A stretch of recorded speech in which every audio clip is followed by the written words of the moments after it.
perkenalkan, kami dari kelompok 8. Di sini kami ingin mempresentasikan hasil proyek kami yang berupa PPT yang dibuat menggunakan Canva dengan metode hyperlink.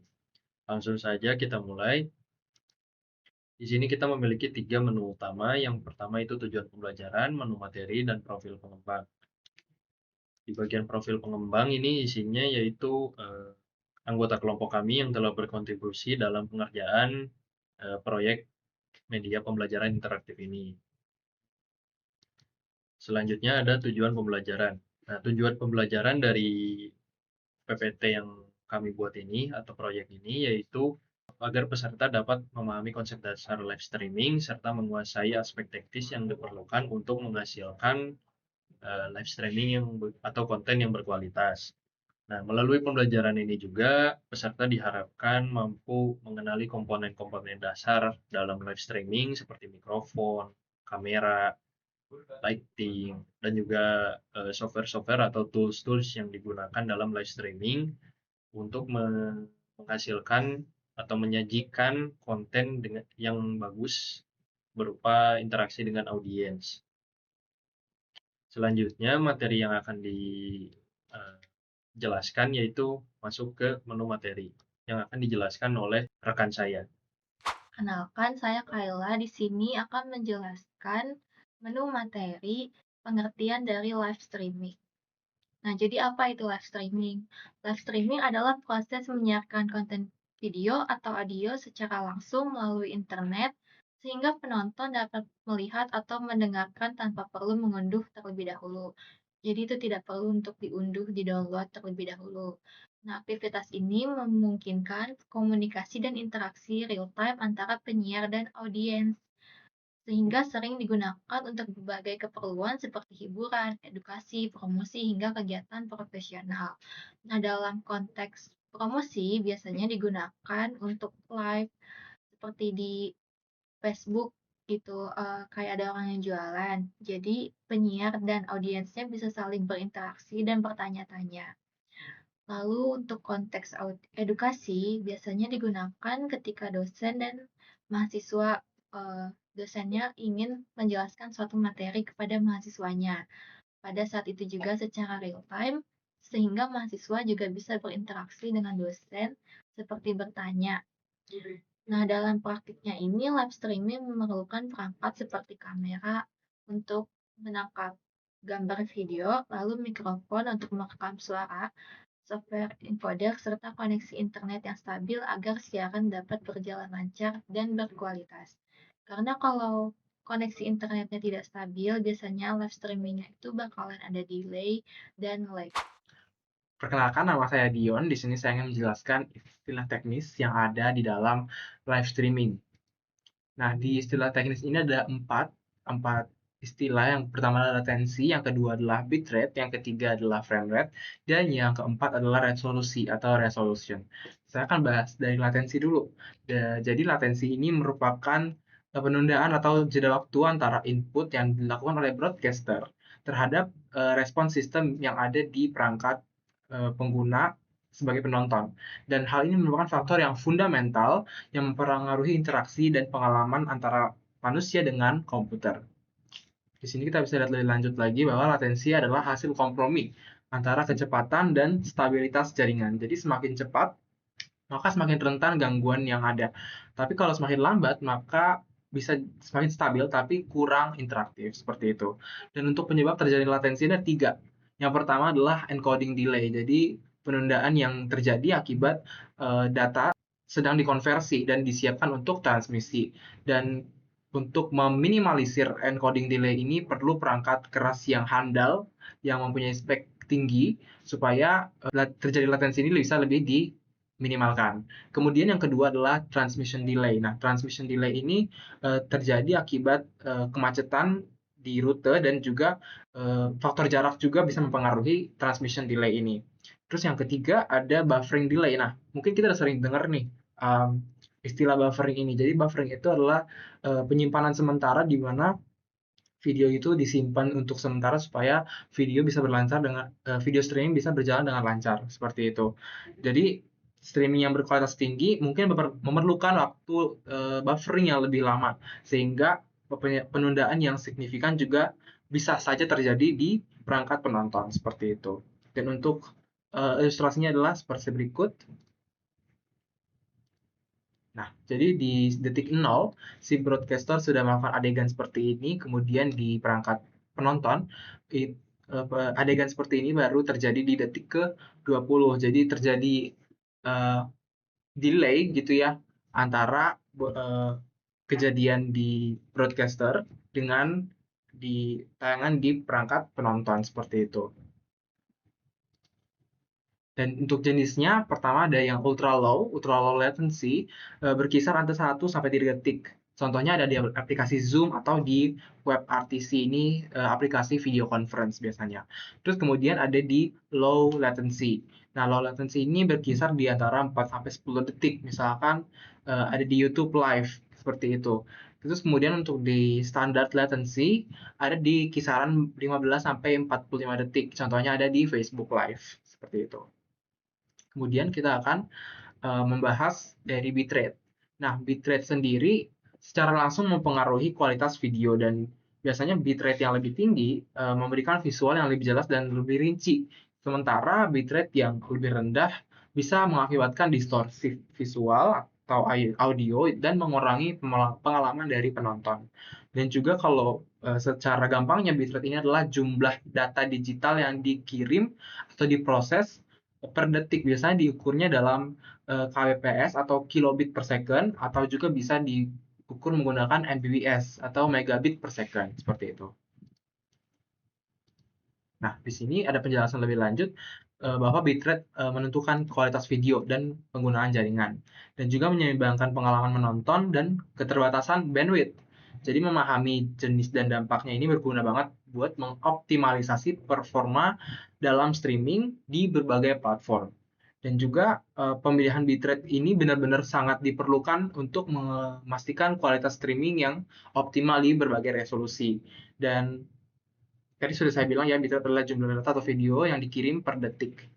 Dan juga semakin tinggi bitrate-nya, maka kualitasnya akan semakin bagus. Tapi butuh jaringan internet yang kuat pastinya. Dan untuk rekomendasi bitrate-nya sendiri, kalau menampilkan streaming di kualitas 480 pixel di 30 fps, biasanya membutuhkan 1000 sampai 2500 kilobit per second. Nah, kalau untuk 720 pixel di 30 fps, biasanya membutuhkan jaringan internet sekitar 2500 sampai 4000 kilobit per second. Dan untuk yang kualitas 1080 pixel di 60 fps biasanya membutuhkan 4000 sampai 6000 kilobit per second. Jadi untuk tipsnya ada juga di sini, pastikan upload speed-nya 2 kali lebih besar daripada bitrate-nya seperti itu. Kemudian kita akan bahas frame rate.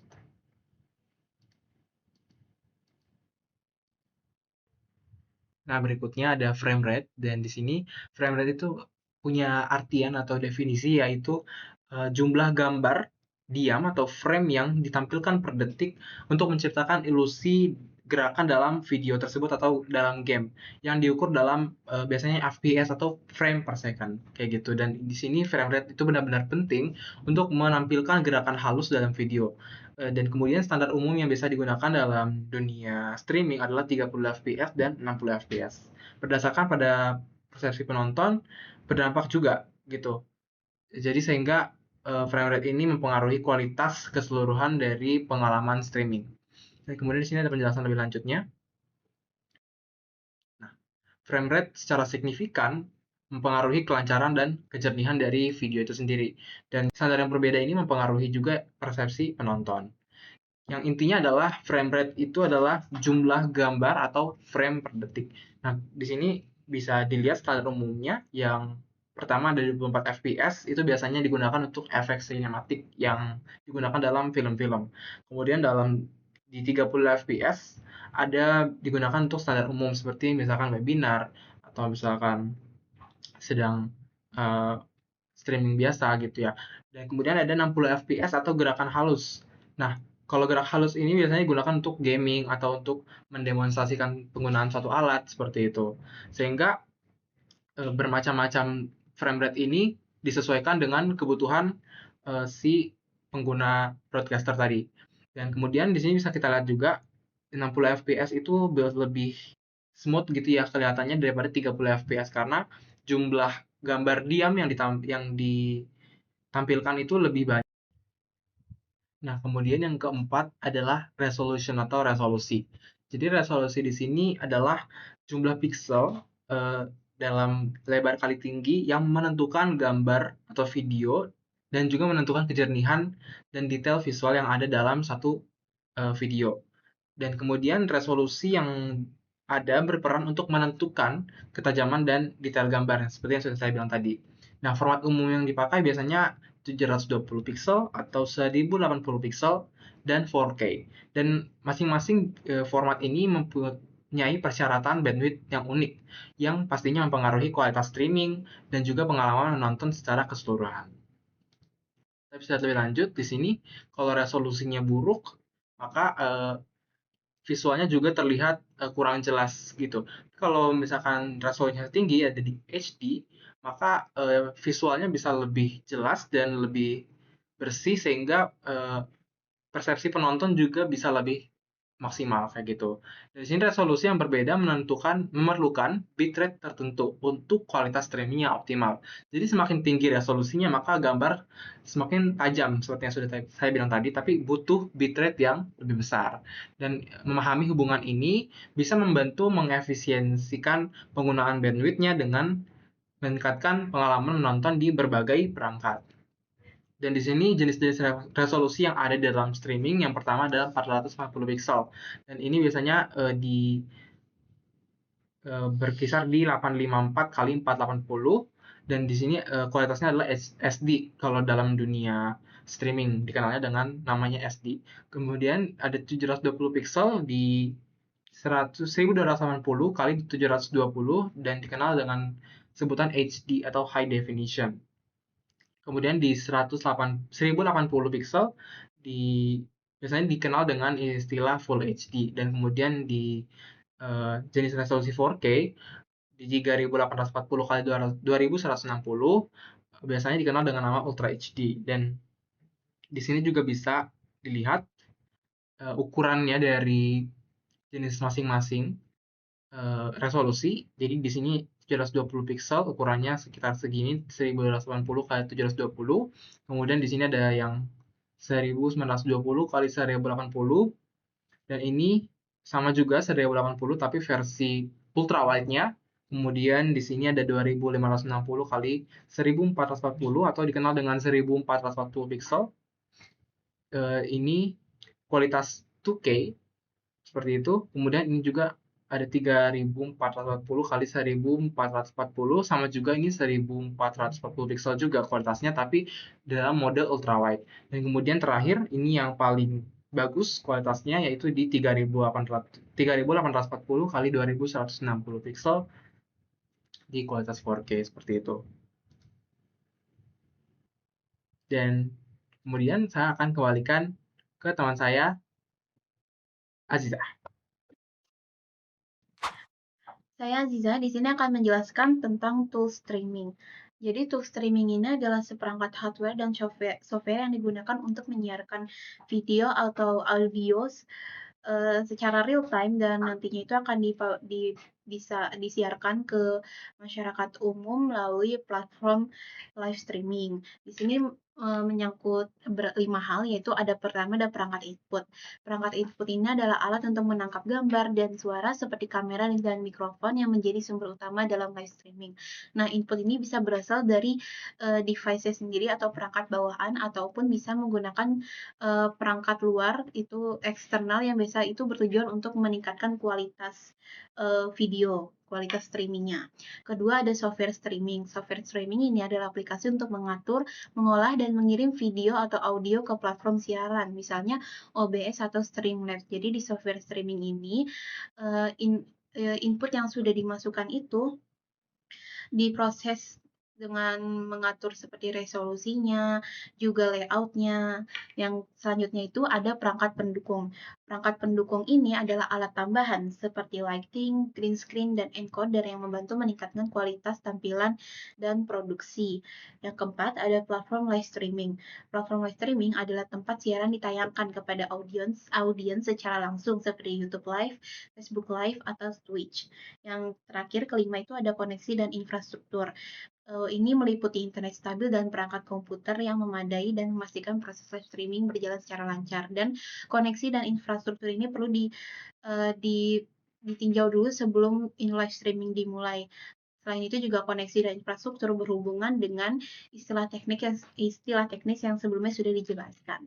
Di sini ada 3 contoh dari platform live streaming. Yang pertama itu ada OBS. OBS yaitu Open Broadcaster Software, itu adalah sebagai software streaming dan recording yang digunakan untuk mengelola dan memproduksi siaran langsung secara profesional. Jadi sebelum disiarkan secara umum, tampilan streamingnya itu diatur dulu di OBS. OBS ini memungkinkan pengguna menggabungkan berbagai sumber-sumber seperti kamera, mikrofon, gambar, layar monitor, dan media lainnya ke dalam satu tampilan siaran. Jadi, dalam contohnya itu dalam streaming game itu, streamer bisa menampilkan game yang sedang dimainkan, terus juga wajahnya, selain itu juga teks-teks yang biasa digunakan untuk iklan. Dengan fitur Scene dan Search, pengguna dapat mengatur layout, menambah overlay, teks, grafik, dan efek visual sesuai kebutuhan. Selain itu, OBS berfungsi untuk encoding video menggunakan kodek seperti X264 atau hardware encoder seperti NVNC atau AMD, lalu mengirimkan hasil encode tersebut ke platform streaming seperti YouTube, Facebook, Twitch, dan lainnya melalui protokol RTMP. Setelah dikirim ke platform streaming ini, pengguna atau masyarakat umum pun jadi bisa melihat. OBS juga mendukung pengaturan bitrate, resolusi, dan FPS untuk menjaga kualitas streaming sesuai kemampuan perangkat dan jaringan.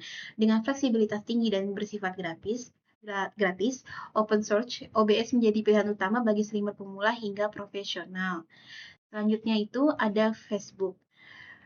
Facebook sendiri ini adalah platform streaming yang di dalamnya itu menyediakan fitur Facebook Live yang memungkinkan pengguna menyiarkan video secara real time langsung dari device yang digunakannya.